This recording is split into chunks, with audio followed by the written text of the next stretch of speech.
The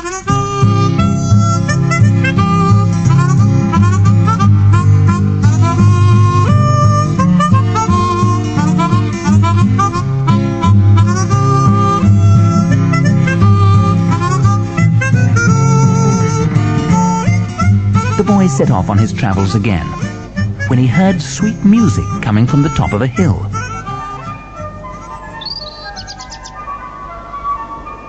The music had a strange power over him and drew him towards it. Patrick realized that he'd lost control over his toes, which just wouldn't stop tapping to the music. The music led him on and on until he reached a windmill, where a miller was playing his flute. His wife and their 9 children danced and danced to the wonderful rhythm, and even the pig couldn't keep still. What a curious sight!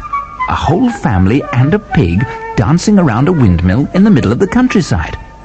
The wife lifted her skirt as she danced around to the hypnotic music played, and Patrick danced with them. Suddenly, the music stopped, and the dancing stopped too. They'd all worked up a great appetite. "Let's eat," said Patrick. "Nightshirt, I would like meat, fish, sweets, fruit and wine." Again, a feast appeared, and Patrick invited the family to share it with him. The miller was so impressed that he offered Patrick the magic flute in exchange for the nightshirt. Patrick accepted, planning to order his army to bring it back later. Patrick went on his way, but as soon as he thought the miller and his family would be sleeping off their heavy meal, he gave his army their orders. "Go straight to the windmill and take back the magic nightshirt," he said. So the army galloped off and brought the nightshirt back.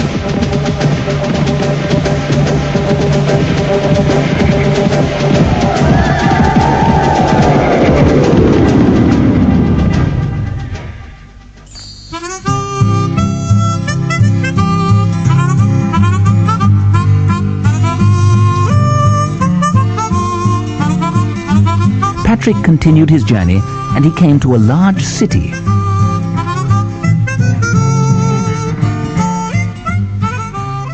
In this city, there was a magnificent palace, and being a curious sort of fellow, Patrick marched straight in.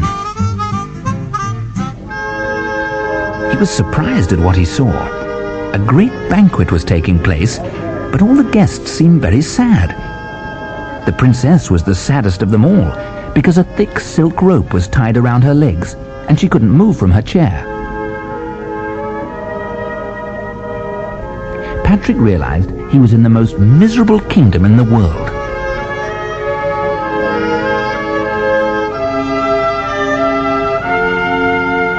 Many years ago, a sorcerer had cast a spell of unhappiness on the palace.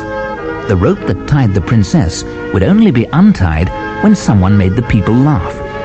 Patrick seized his opportunity to help the princess. "Please let me try and cheer everyone up with my music," he asked the king.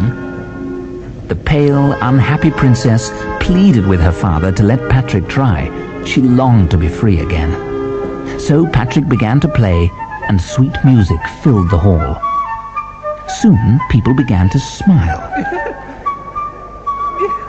and then to laugh. Little giggles turned into loud guffaws.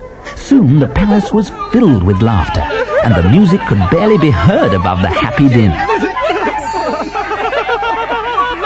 By now, all the guests and courtiers were so happy that they leapt up from their chairs and started to dance.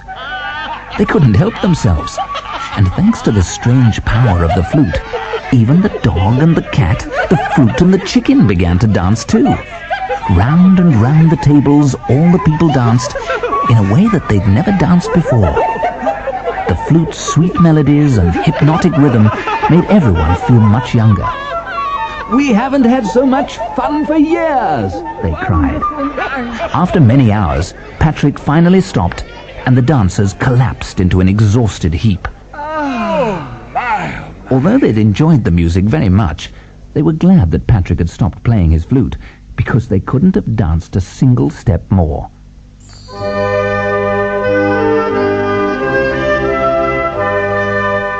The king was pleased to see that the silk rope had fallen from his daughter's feet, and the princess was so happy that she declared her love for Patrick. She asked the king if she could marry him, and the king gladly agreed. Now that Patrick had saved the princess and the kingdom was happy again, he realized it was time to give back the magic stick to the old man and the flute to the miller. Patrick's cousin Marie arrived at the palace for the wedding. Although she was wearing only simple country clothes, the chief courtier saw her kind and pretty face and quickly fell in love. So Patrick married the princess on the same day that Marie married the chief courtier. The nightshirt had really brought luck to the two great-grandchildren and would now bring luck and prosperity to the whole kingdom.